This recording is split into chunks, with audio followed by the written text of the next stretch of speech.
Welcome to the Echo Sportscast number 43. I'm Paul McLean. And I'm Dave Dale. We have Bulldogs have made the quarterfinals and semis games on Saturday at Omischl. Yep, and we have some tournament results from the North Bay Blaze. We've got an upcoming tournament for the North Bay Panthers, 18U, going to be hosting Sandlot Series this weekend at Omischl and at Veterans. And then we're also going to talk about some MMA.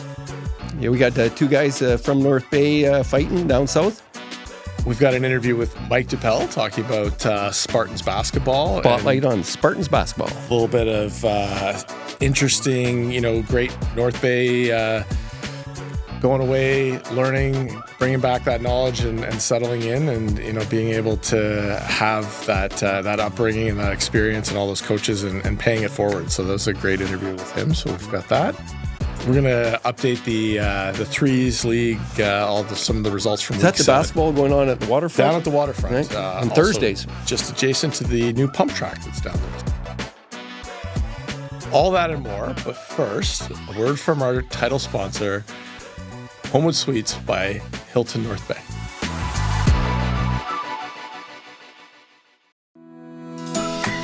North Bay's turning 100, and what a time to be here. From the buzz of the Heritage Parade to sunset concerts at the waterfront, the city is alive with celebration. And you know who's right in the middle of it all? Homewood Suites by Hilton North Bay. We're proud to be a part of this milestone moment. Whether you're coming home from a family reunion, planning a gathering with friends, or just simply making the most of everything the Centennial has to offer, our doors are open. Stay in a spacious suite that feels like home, with a full kitchen to cook in, room to relax, and a space to unwind after a full day of fun. Are you hosting something bigger? Our event spaces and amazing local partners like the Grand and Stock Transportation make it easy to bring people together. Best of all, they're just steps from the action. The fireworks, the food trucks, the music, the laughter, it's all right here. Celebrate 100 years of North Bay with us. Use code Centennial to save on your stay anytime this year. Be at home with Homewood Suites by Hilton North Bay. Join the party today at 495 Oak Street West or give us a call at 705-495-3000. Well, I made it to the games that were last Sunday in the rain, but with the rain, I kind of only stuck around until the Tykes scored on a fake punt. So I got the video of that, and they did really well, and they won their first quarterfinal. And this Saturday at, I think, 1 o'clock, they play as semifinal. Okay, well, that's really exciting, and that's a great young group of kids. I think it was their 6th win in a row. Yeah. So it's a good football, Bulldogs thing. Plus, the Bantams won and qualified for their quarterfinals, so I think they play at 3, right? Okay. So 1 and 3 down at the Mike O'Shea Field at the Steve Omischl Sports Field Complex, which might be hard to get to. There's some detours around there right now. There's a lot of construction going on, but it's great to see. Yeah. I saw some building plans for the arena, which we can maybe talk about later. Interesting. I realize it's something that was. Well, before I forget, I think the Bulldogs JV team won their last game of the season too. Excellent. Congrats to that. That was a tough season for them. Manpowers, injuries, cool. Well, so find your way to see Omischl to the Mike O'Shea Field and give yourself a bit of extra time. And then when you're down there, enjoy the show and maybe buy some hot dogs and support the Bulldogs because they've got a great thing going on. North Bay Blaze results from the weekend. The U21 Blaze team competed in Mississauga on Sunday. They unfortunately weren't able to make it past the first round, but they battled hard in the heat. Game MVPs included Gabby Dufresne-Laporte, Haley Stevens, and Marina Valenti. The U11 team traveled to Niagara Falls as well. This was their first tournament of the year. They came out firing, and they won their first 2 games against some very competitive teams. The heat was intense, but the girls battled in every game, securing the bronze medal. This is the first medal for a U11 North Bay Select team in several years. So way to go to the U11s. And then finally, the North Bay U15 Blaze traveled to Niagara Falls for their one-day tournament. In round-robin play, they went undefeated. Took their first games against Niagara Falls Thundercats 16-1, then took on Kingsville and won 21-1. And in the third game, 17-0 against Ancaster. In the finals, they faced Stouffville after playing back-to-back in plus 37 weather. The girls were exhausted, however, pulled through with another gold medal, taking the game 8-1. So they're off to a great start. That's their second gold medal, and they're representing North Bay softball very well. So coaches are proud, and they're continuing, and they're going to be excited because looking to have great results at provincials this year. Panthers baseball action. Actually, 11Us, we're on the road to Sault Ste. Marie, so we're going to play 4 against them, and the Sioux always very great host and very tough to play against. So, but looking forward to see what we can do. This is going to be great to see. So, I'll have an update on how we did next week. But the 18U, we've got our first Sandlot series for 18U. We're really excited to welcome and have an 18 tournament. So the Northumberland Jacks, Kawartha Clubs, the Sudbury Shamrocks, and TNT Thunder are in Pool A. TNT's down in the Alliston area. In Pool B, the home team Panthers, as well as the Cambridge Cubs, Stainer White Sox, and the Wexford Agincourt Twins. So hopefully, that's the 18U Panthers team that participates in the Senior League. So they're looking forward to hosting and showing what they've got. So check them out at either Veterans Field or at Omischl as well with the new portable mounds. Oh, good. Yeah. When are the finals on the Sunday? So finals on Sunday will be at 2 p.m. at Vets. So and that morning we'll have semis, 9 a.m. at Veterans and Omischl. And then we, again, trying to encourage teams to come up here. We always make sure they have a third game. So there'll be placement games for the teams that finish 3rd and 4th in the pool. So they still get a game before they go home. And then also, exciting to see who wins the Golden Bat and gets to take home the Gold Gloves and have the Perrier Champagne celebration that we're trying to make a thing up here. So that's cool. Yeah, it's been a lot of fun. I might be able to make the final. Right on. I will be driving back from the Sioux, but I'll be sure to check out Pino's and bring home some delicious sausages and other great delights from Sault Ste. Marie. Yeah, right on. My cousin's actually coming this weekend from the Sioux. From the Sioux, okay. Well, we had a good conversation with Mike Dupelle there with the Spartans basketball. He seems like he's a real go-getter. He's a great interviewer, a great interview. I think, and he said it was his first podcast, but I think it looked like I think he lives podcast sort of vibes. Like I saw him with the men's league. I interviewed him. He's got this energy and sort of attitude that's very conducive to taking it easy but serious. Right? It's kind of interesting. Yeah, and really great and fun listening to him talk about his players and the success that they had. And I really liked taking credit for all the coaching wins and then being sure to pass on the losses to the players. So it was great. Yeah. Well, he's definitely an athlete's coach. Yeah, and a good guy, good energy. You're going to get the full interview on this one, and we may as well just get right at it. Yep, let's do it. Here's Mike Dupelle. Today we have a basketball guy, Mike Dupelle. Thanks you for coming in. Thank you. I appreciate being on. I imagine the invite list might be a little fickle, and considering I'm here now, so it might be tough to get. Scraping the bottom of the barrel. Very long and illustrious list. Yeah. Is it possible to lose viewers on? Yeah. No. Well, we'll find out. Yeah, you'll find out real quick. Now, you guys you're a coach with the Spartans program. Yeah, and you guys coming off a great season. So tell me about that. Yeah, so I coach the U17 boys. I've been coaching this group of guys. This would be the 3rd year. When I came back to town, I wanted to try and get involved, volunteering in some way, give back, and basketball seemed like the easiest route. And so I got in contact with the club, and they needed a coach for that age group, so I took over when they were the U15 team. And at that time, they were, I think, Division 13 or so, which, again, most Northern Ontario teams end up in that space. You got to earn your stripes and work your way up, and had a very successful couple of years. I think we went 16-0 the first year, U15, and then they jumped us up about 8-9 divisions, and then had another, I think it was about 18-4 year in their U16. And so this year, we just got off of a pretty successful season, like you said, finished up in Division 1 for the provincial championships and finished 4th place overall.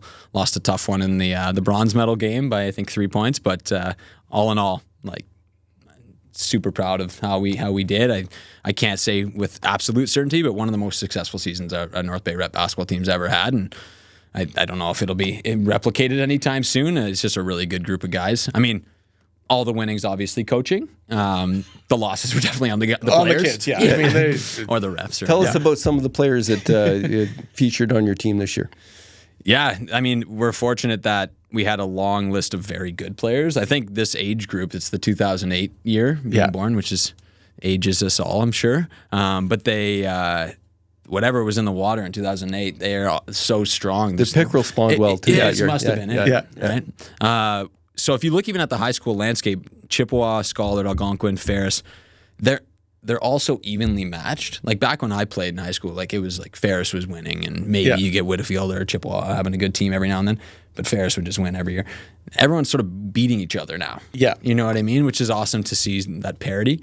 There's a mixture of players from all the high schools on this team. And so the beauty of it is one game we'll play and we'll have a guy score 20, and the next game it'll be somebody else. We have 6-7 guys who can do that any game. Who are your starting five? It changed. That's what I mean. They're so good, but we had like Charlie Smith and Cooper Jackson from Chippewa that contributed quite often there. We had Brady Kingston and Parker Weller from Schollard. We had Owen Hamilton, Sam Jones from Algonquin. We had Lyndon Russell from West Ferris. And a number of other guys. I could list the whole roster, honestly. They're all very strong. So what is, in addition to having a special group of kids, these are obviously dedicated athletes. You've got them all coming from different schools.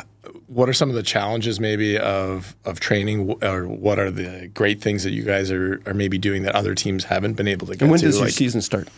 Yeah, we start, we kind of dictated around the high school basketball season. We don't try to do both simultaneously to compete. So ours is very condensed. We really only pick it up in February around like doing tryouts, practices, but we don't start playing until March break. Okay. Usually. Whereas most of these rep teams we play against are the full year circuit. A lot of in the down south teams, they're not even really playing high school basketball all the time. They'll be just committed to club or playing rep or whatever. So that's when we pick it up. So maybe that would be the challenge. Is like, we're so condensed. So by the time we start playing, especially this year, we had 3 high school teams go to OFSA, which is probably the first time it's ever happened. Yeah. For basketball anyways. And so OFSA went all the way up to the week before March break. So we didn't have a team practice until our first game. We had one practice that we played. And your best we're season Division yet. 1. Yeah. And this was your best season yet. The coaching's incredible. Like I said, it's just immaculate stuff. But so that would be the challenge, is just kind of like based on the confines of just when the OBL season, it's called. It's the Ontario Basketball League that we partake in. And we have to work around that. And then it's just the other piece around, I mean, these are high school kids, and you don't know what ancillary issues are going on between them at different schools and rivalries, and they all kind of melt together. But I covered the playoffs for the senior teams this year, so I recognized some of those names, and yes, it was very competitive. Oh yeah, there's no shortage of bad blood, I'm sure. But that's, it kind of is what makes this good blood too. Like I saw some, sportsmanship, but they want to beat each other for sure. And I guess the other thing with this group, which is, maybe why they're so strong, is you don't have to build a lot of chemistry.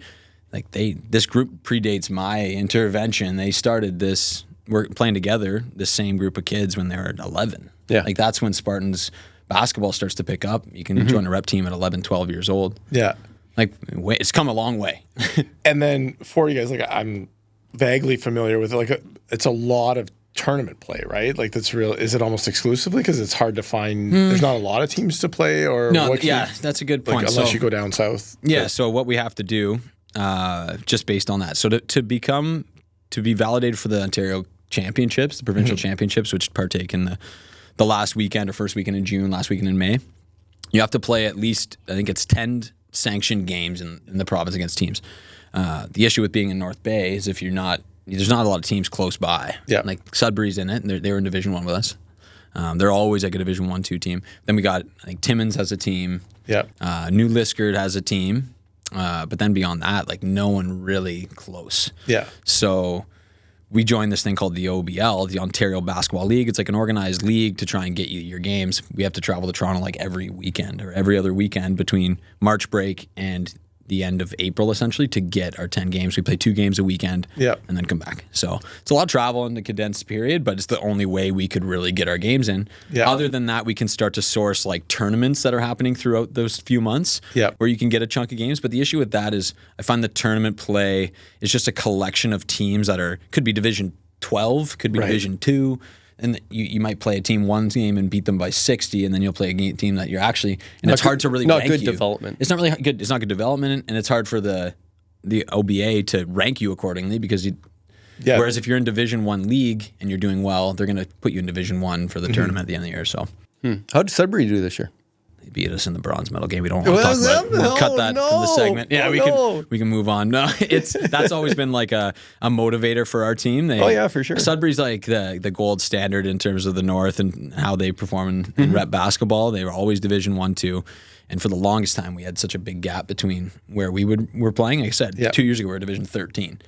And we had never been in like a situation where we're in the same league as them. So the first matchup we get in like an organized play is the bronze medal game of Ontario Cup Division 1. We had them the whole time and then slipped away. We lost by 3 points, and I will make the plug that they have a North Bay guy on their team, and then he hit us with 2 big daggers down the stretch. So it was a North Bay guy that did us in at the end. That's Rowan Way from Ferris. So we'll give the North Bay their flowers at that way. If we had him on our team, maybe it's a different story too. Traitor. He's a good kid. He's a good kid. Yeah. Well, and then, no, go ahead. Yeah. Well, I was going to ask, what coaches mentored you as far as coaching goes, or your experience with being coached? Who and how do you coach? What's your style? Yeah, I mean, a little bit of everybody along the way, honestly. Like I was talking about it before with Paul, but grew up in kind of the Ferris feeder system, and so I spent a lot of time with like Larry Tugas, Doyle Anthony, Stu Barnes. They all had a big impact, I think, in the early development stages for sure, and then pivoted over to Scholar in my senior years, and at Steve Crochane and a couple folks over there that had impacted my journey, obviously. And you just kind of, I think you also learn from your peers as well. I played around really good players, like my age group. Again, I played with guys like Dustin Anthony, Sam Levesque, like Sean Humphrey. All these guys were really good players. I think you just kind of learn things from them along the way, which had an impact on me. But like you said in your questions, and my coaching approach is, like, everyone's a little bit different. Like, you have the carrot and the stick approach. I would maybe generalize myself as a player's coach. I don't fly off the handle a whole lot. I try and pick and choose my spots. Maybe a little bit more impactful that way. I took my first technical foul as a coach this year, but naturally it was in a North Bay exhibition game. And Des Collins, thanks for that one. Keeping them on. Yeah. But so my approach is just, I think, a player's coach, and maybe a little bit more liberal, provide a little bit more leash to allow them to make mistakes and play through it, and then coach them up kind of on the side instead of just berating them in real time. I don't think is really a natural way to learn, but I think there's different strokes as well. I'll also say, like, there's a big reason. So I'm taking a step back from this team. There's one more age group they can go play the U19 division. It's kind of the last age group you can do. There's no U18. It's just U19 from U17. Because I think it's very important to have like multiple coaches in your life. Like I think eventually you can only give so much to the same group. You can only learn so much from someone. I think having another voice, another approach. So you're taking a step back? Take a step back. Yeah, I think I'm going to take a multiple year hiatus to. I just had a little girl, so I think I'm going to pivot my focus, a little bit for the next couple of years, and then. Well, you want to train that future athlete with foundational stuff before they can crawl. Right? We just had a little group get together, and we're trying to make a focus on trying to grow women's basketball in town. So I can give a little bit of the lineage of where like rep basketball has gone in North Bay from when I played, but. The one thing we're noticing is that it's had a huge increase in the boys' participation, but we're still a little stagnant on the female side. and the girls' participation, and I think there's a number of reasons for that. But that's going to be maybe where I shift my focus, biasly. Yeah, I think well, for sure, and that and I can certainly speak to that as well. It's one thing to be involved because of your your past or whatever. It's a totally different thing when your kids start getting involved. It gives you that much more motivation to be involved. And yeah, I know that's a big push for Rachel at the up at Nipissing to improve. Help build. We've got some great athletes, for sure. Great local athletes too, that hopefully maybe could find their way to Nipissing, absolutely, and see that grow, and be amazing to see the trickle down effect. When's the season for the rep girls? So theirs starts actually much earlier. Theirs starts in, I think it's like October, but it still finishes in May. So it's long, and so the games are spread out. That's maybe so you're competing with hockey and volleyball. Oh yeah, that's what it is. Yeah, it's tricky. Yeah. So, but it's not impossible. I mean, like maybe this is a good time to segue, but like when I was growing up here, I think can't say for sure, but it was very early. I might have been a part of the first rep basketball team we had in North Bay. Like there wasn't many before. We were the West Ferris Spartans at the time, and it was a collection of it's just like a random group. What year was that?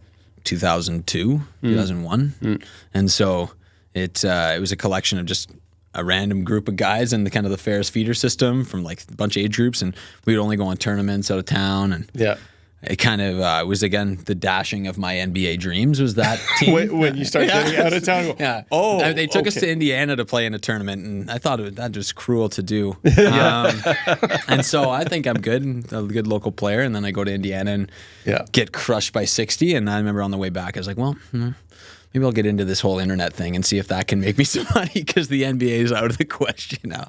But maybe talk a little bit about your involvement in sports marketing, how you landed in that from school, what brought you back to North Bay. Yeah. So, I always had a fascination with sports. I grew up a sports guy through and through. So I thought I was going to work in it. Like I said, the NBA was not going to be it playing after that Indiana experience. But I thought, why don't I get it? Maybe I can get in on the business side of it. And so I went to Brock, took sports management after graduating here. Ended up finishing my degree at Nipissing, though. I was a little concerned of what if the sports thing doesn't work out, and now I have a sports degree. Where do we go from here? So then I took that, but then after graduating, I went back. I moved to Toronto. I took a sports marketing postgraduate and tried to get in. I'm a marketer through and through. So I tried to get into the sports marketing niche in Toronto, and I did. So I worked at a sports marketing agency down there for I think 3.5 years. And indirectly made my way back into the Raptors in some capacity through this agency. This agency focused on like brand partnerships with sports. So Molson was a portfolio I worked on, Rogers, and they have activations in like the ACC at the time or Scotiabank Arena with the teams that perform there. So we'd have something going on the concourse for Molson, like an activation. And then so that was kind of my job, was to look after the logistics of those activations and report on like the participation, the impact of the marketing, and so on and so forth. So I did that. Decided, started me and my wife now, or like where do we want to settle down in the long run? And North Bay was always near the top of the list, and just based on, we just love it here. And I mean, real estate at the time was very favorable as well. And so, we decided to move back here, and I was fortunate enough at the time to get introduced to, and this is not a shameless plug, but Scott Clark, and got me into this building, which was very nice entryway back into town. And so I had a lot of great years here as well, just kind of reintegrate back into North Bay. And now I've ended up at Nipissing University. I think where I'll probably spend the next little while for sure. So, and now I work in like business development there. Yeah. Basketball this summer. What's going on? Geez, everything. And so, but to my point about how fickle kind of basketball was when I was coming through, like now there's so many options for kids. And not even kids, it's the players who are developing, trying to go maybe play somewhere.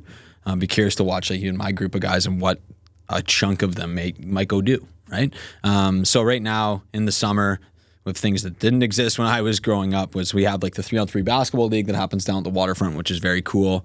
They do a really good job promoting that league down there. It's very fun and different. When do you play? Those are Thursday night games. Okay. And so a number of these rep players are in that. We also have the men's league, 5-on-5 men's league, that's been happening, the Can Nip League, through Randy Reed and Clay Langley, and that's been going on for many, many, many years. Tell us again who was the champions this year. I mean, we maybe got a little lucky in the final. The green team, take note. This is being seen by millions. Yeah. So this will motivate them, I'm sure, to come back next year. So thanks for that. So yeah, there's those options from league play. There's tournaments going on at the base. One in block August party. coming up, right? Yeah, I think. Well, it's during the Bay Block Party. I think. Yeah. Right. So there's gonna be a 3-on-3 tournament, which again, like this is gonna be some of the best young players in town, and maybe some of the old guys will make it out there as well. We do. There is that big 3-on-3 tournament that happens in March. It's a FIBA tournament. It's really good basketball. Like we had like a travel team from Montreal that competes internationally that came this year. Yeah, I got a little bit of a look at it, and we did a little bit of the coverage, but definitely next year it was a good event. It was great. Yeah, we probably had the oldest team in the tournament, and I think we finished second, so I was pretty proud of that. And then another North Bay team finished first. So we sent that Montreal team packing with no money. So we'll take that. Yeah. What was the other North Bay team that won? That's Joey Puttister's team. Yeah. Yeah, so he let me know he might be on this show soon enough, and yeah, he's in the. You got in here first. I told him I'd try and take everything he has to say, so he can't really say anything. So leave him scrambling. Sorry, Joey. Talked to him yesterday. That's hilarious. Yeah, but yeah. So, anyways, in regards to things going on this summer too, though, this is also camp season. There's camps being held up at Nipissing University, both like rec and like competitive camps. Net, which Joey will speak more of. He kind of runs the show there as Northern Elite Training. They're doing camps at the moment as well. Canador is doing stuff. Is there anything coming up, like those are already taking place, but is there anything that if somebody hears this that they could get involved with? Absolutely. There's camps in August as well. So it's like you might want to check out the these are the ones I can say for certainty is the Nipissing University camps. Just take a look online for Nipissing basketball camps. There's some coming up. And then also Net, like Northern Elite Training. I'm sure Joey will have some stuff cooking up in August as well. There's also going to be a great rep program happening right now through the Lakers. They're doing Lakers Elite. It's like an AAU team. They're going to have like a traveling North Bay team, which will give them different exposure than the Ontario Rep League. They might go play tournaments. It's not, like U19, so it's a collection of our grade 11s and 12s and 10s. Kind of just put a collection of maybe like the top 16 players in town. And what will they be playing? They'll be playing down in big tournaments in Toronto and the States and kind of wherever I think Coach Corey can get his hands on. So and when? It started, I think, last week. Oh, so no kidding. Yeah. The tournaments I don't think have been set yet. Maybe they have. I'm a little removed from it, but I know they're geared up and ready to go. It should be fun to watch that one. We've never had a team quite like that. Yeah, that's a really high level. And it'll be... I think it'll be good. It might be a little humbling in some areas. Probably some lessons. This team has shocked me a lot, so you never know. No, and that's always again that's happened to us on the baseball side too, where it was like you're all excited and you feel great going down, and then you just get absolutely whooped and question your existence. Yeah. But if you stick with it and come back, it's even more rewarding when in a couple of years, that group or the group that follows it has the success. So, I told the players at the end of the year this year, because I knew I'm taking a step away from them. Been together for 3 years, but I was saying, like the time you're having right now, win or lose, like you'll probably be around a table with the same group of guys in 20 years talking about these stories of your games. You know what I mean? I'd still do it. Yeah. It doesn't go away. And hopefully too, for the ones that stick in town or the ones that are playing in the league, and then there's new people that move to town and join the league. Like the more we can get those guys involved, and girls as well, because the better that is for it. Because you can coach my kid. Yeah, exactly. Because as much as I love coaching my kid, there's certainly an element of that point where it kind of passes you by, and it's better for them to have that different voice, or in my case, it exceeds my ability to coach. So it's like I'm gonna try and run the league part of it. I'll let these guys do the coaching, and even that was. Sometimes has its uphill battles when you are looking at your kid doing something on the field and he's just being a kid. Yeah. But you're dad. You feel like all the eyes are on you. He's not representing you well. Yeah. It's tricky. I've already said, as much as like I've coached now like a higher level of the rep program for basketball, I probably wouldn't coach my kid later. I'd do it earlier. Like, well, it's the fun building stage, and once it gets pretty serious, I might take a step back. Because again, it's hard to. Those are blurry lines to. Well, after 13, they don't listen to you. Yeah, it sounds. I've heard that. They just stop. A few people. Yeah. They just perfect. Sit, and somebody else has to take over. Perfect. And they come back around. They're in their 20s, especially when they're girls. Yeah. Are teenage girls hard to? manage? No, they're wonderful. They're just God's gift to the world. Good. Yeah. Good job. I love my Good job, Mike. Appreciate that. I sometimes when I talk to people that have daughters, and I had one son, so sometimes I felt like I was losing battle, right? Yeah. But no, I wouldn't trade it. Yeah, no doubt. Yeah, I feel the same. Yeah. Well, this has been good. We covered a lot of ground. Is there something else you want to share before we wrap it up there? No, I feel like I summarized a lot of it there, and I promised I wouldn't talk too much, so I have a tendency to ramble. No, I thought that was that was great. And again, it is amazing to see the growth in basketball, both on the men's and the women's side. And I think whether that's Raptors and now WNBA coming into the tempo's coming. Yeah, I think it's great, and seeing stuff like that 3-on-3 court is just amazing because it's awesome. It's accessible. It's something that kids can get their hands on. It doesn't require as much infrastructure or booking of a rink that we don't have, or even having the indoor courts. I know that can be a challenge. Nipissing and Canada are great to work with, but the schools are starting to tighten up. It's tricky. Gym time's tough, and not having necessarily a public gym space to do it is hard. So that's something that can work. You can apply some pressure on it. I'm hoping so. To get some more space. So. I would say maybe one thing I will share is if anybody hearing this and has their kid, like young kid in basketball, I think one time you look at the Spartans and you think it's like you need to be the best of the best to even start there. Yeah. Like this starts at the age of 11, 12. You don't know who players are at that age. It's about loving the game, and I strongly encourage people to, if their kid's showing an interest in it, to just reach out to the club. And like they're, in terms of North Bay, is going to be kind of the gold standard of the best hands they can be in if they're really enjoying it. So we're looking to definitely grow the membership there. We're looking to grow participation, both sides, but obviously the girls' side more so in terms of what our capacity is. But I'm hoping that parents maybe just give it a look if they haven't done so already. Why I like this interview with you is that another example of a local product that went and developed a bit of a career and came back and is part of the fabric of helping others achieve the highest level they can get to here. And so thank you and congratulations. No worries. We'll do it again for sure. Thank you.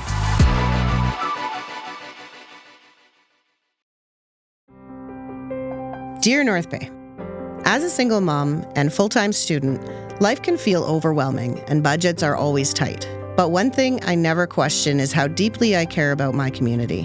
When I began volunteering at the North Bay Regional Health Centre, I saw firsthand how much the healthcare system means to people, especially when life takes an unexpected turn. It made me think, what if it was my child, my parent, or my friend that was in need of care? That's when I realized I wanted to do more, to be part of something bigger than myself.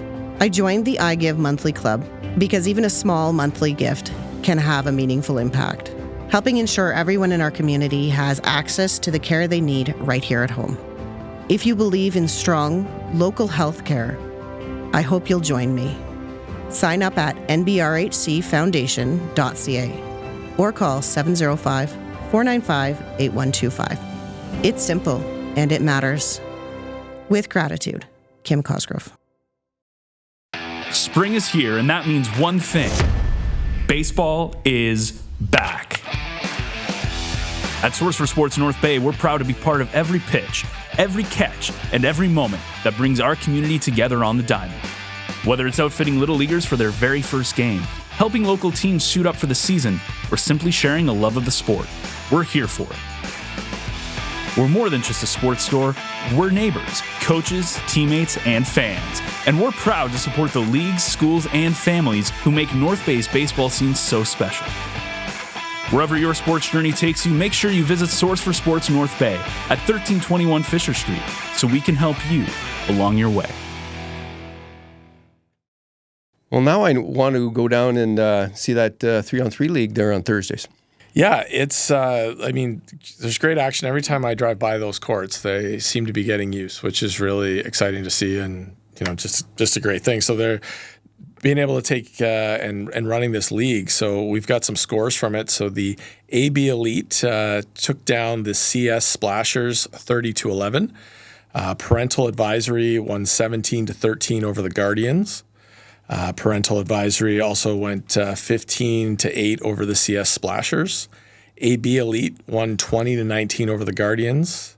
And the Tuesday Knights won 30-6 over AB Rec.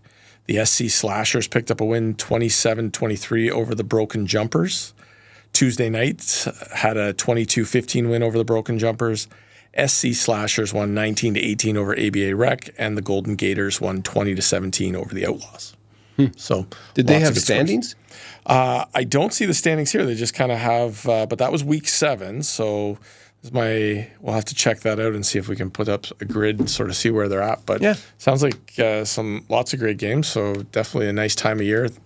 Get rid of those shad flies. Yeah, and they're going to be getting ready for the August 23rd weekend where they have that tournament. Yeah, during the Bay Block party. So it'll be nice to see. I know talked about it last week, just seeing people using the waterfront and being around. It's really, really nice to see people out of their houses. And so my boy's fighting Saturday. Yeah, he's recovered from his shoulder surgery. He's going to be down in Mississauga, and he's got taken on a guy that has 23 fights in kickboxing. But this is, I think, his second MMA fight. So really good match for Dill. He's been off for about a year, and he's coming into it. And this guy's going to be a good test. Very interesting to see. I'm going to be driving down and back the same night there. I got a couple guys in my car, so it's going to be fun. Good. And where's the car? Like, where is the card at?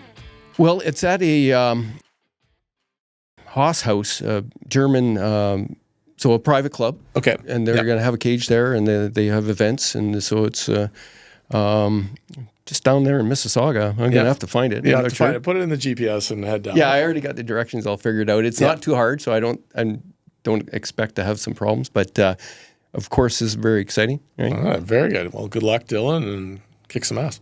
Yeah, hopefully he's going to kick some ass and show some skills. He was just spent the last month or so helping a UFC fighter get ready for his fight. That's actually happened Saturday. Oh, okay. That's in Nashville, I think, is where. Yeah, in Nashville. Yeah, so. Cater, that guy, lightweight. So Dylan's been standing in as a tall southpaw for him, and that's what he's taken on. So, I think it's good prep for his fight. He only had 9 days notice on who he's fighting, and it's confirmation. So it's they're going to be fighting at 185, sort of middleweight. Yeah. And how's that going to be for him to make weight? Does he ever have issues with that? He walks around at 190, 192, 195 kind of thing. Yeah. That's his sort of comfortable weight at 6'2". But he's fought at 175. Okay. So 185 shouldn't be an issue. I think he was like 189 this week, so he's right there. Yeah. It won't be a tough cut.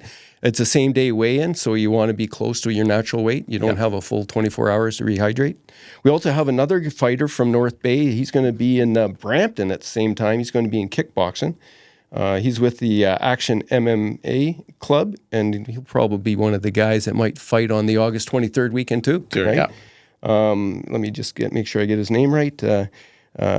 Last name is Sutherland, right? Okay. And he's fighting Vincent Curling.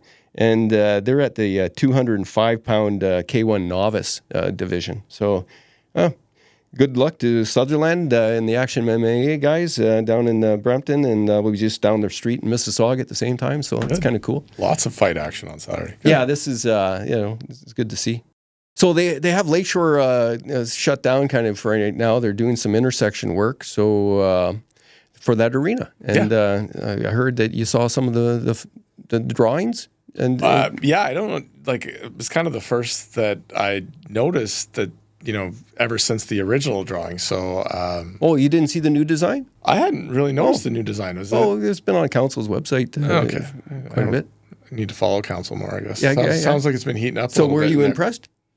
I'm impressed. One, with how quickly the progress seems to be going after many, many years of waiting for it. And yeah, I mean, it looks like it's going to be a solid rink that I would, expect to see. And I know they're still looking to fill it from the concession standpoint and some of the spaces there, but lots of rooms that are able to, open up that will hopefully help solve that football problem and anyone needing the dressing rooms down there for the field. So it's going to be a true sports complex, and definitely looking forward to seeing that. So yeah, I was happy. That was kind of my first awareness of it, but I guess I need to make myself more familiar with the council website. Well, the city website has a whole bunch of reports and the PDF and the drawings and where they're at and their progress. So they're pretty well under that. I guess the only question remaining is if Mayor Peter Chirico is still going to be around to cut the ribbon. We'll have to wait and see about that. Yeah, it's been a very interesting, I guess, council meeting on Tuesday.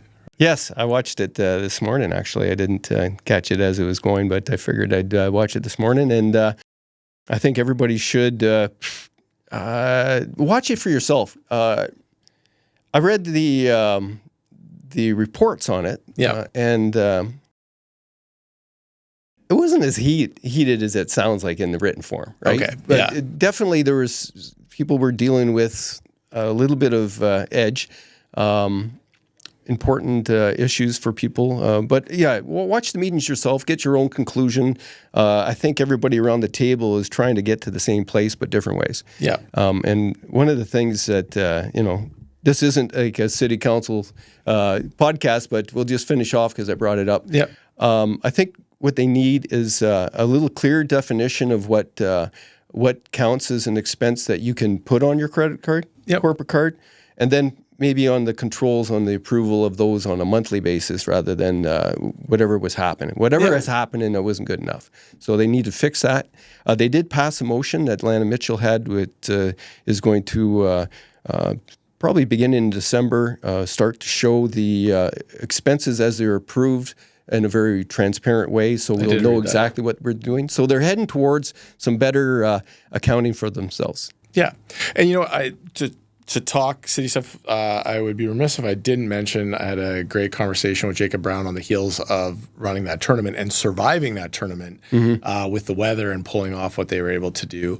And without speaking too much for Jacob, I know there was some tremendous help actually from some city employees to help make those fields playable. And I know, from both council and some people from the city, maybe there was a little bit of apprehension to even go on the field at first because of the weather, but some other people kind of stepped up and recognized the importance, and the teams that have traveled here, and they were quite appreciative of Jacob and everything he's trying to do with the men's league and the stuff we're trying to do with baseball. So, this is great progress and stuff that's happening. And I think the only thing I would say, again, I don't pretend like I know what I'm doing half the time. It's not necessarily this sports stuff like I, went to school for it or know, but it's the more I uncover, the more I dig, the more I find out. Like there are people who want to see things. It's just we don't always know what they are. And sometimes it's really easy, whether you're the parent or you're hearing it secondhand or you read the headline, but you don't know the rest of the story. Like if you've got questions about how the city is doing something, or, I think I'm trying to get more and more of the user groups, whether it's, baseball, slow pitch, softball, like the more we can work together to share our problems, the city will listen. But when we're coming at them with 3 or 4 different voices, it's hard for them to even know who to listen to. So I guess that'd be the only advice I would pass on to anybody is like the more these user groups we can get together, really explain the platform and not just say, oh, it won't work, or, we just got to do a little bit of extra work and it's there, but we have to show them why and give them a reason of how this impacts. And so that's where things like the tournaments that we've been putting on, we're going to show and make the case for it, and then we'll be able to have the reason why we can get some of the resources and the help with it. That's an excellent point. What I'm trying to get across a little bit about even mentioning the expense thing is it's a good city and there's the good things going on. It's not a throwaway situation. It's not as bad as it sounds out there. There is some things that need to be taken care of, but work with the people, and you end up with, like Jacob experienced, guys stepping up from the city and actually helping to make something happen. So let's work on those good moments and positivity. We'll deal with the things we have to fix, and like you say, there's a way to fix things, and maybe it goes on both sides. Yeah. Fantastic. What a Excellent. great way to wrap up number 43. Yeah, here we go. That was good. So there you go. That's the Echo Sportscast number 43. Paul McLean. And I'm Dave Dale. Thanks. Please like, share, and comment.